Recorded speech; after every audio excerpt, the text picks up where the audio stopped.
Kesi ishakuwa ngumu. Kesi ishakuwa ngumu. Kesi ishakuwa bwana. Nawakaribisha sana ofisini kwetu.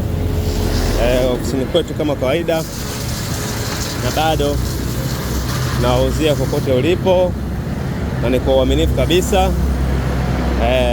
Wale wapenzi wa pikipiki, nakaribisha ofisini kwetu.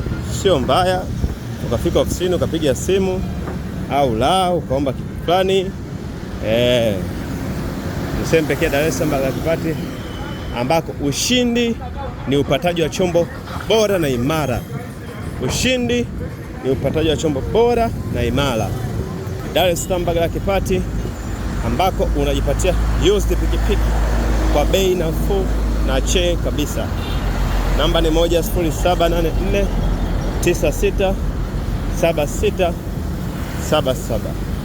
Karibuni sana ndugu zangu na Tanzania. Karibuni sana.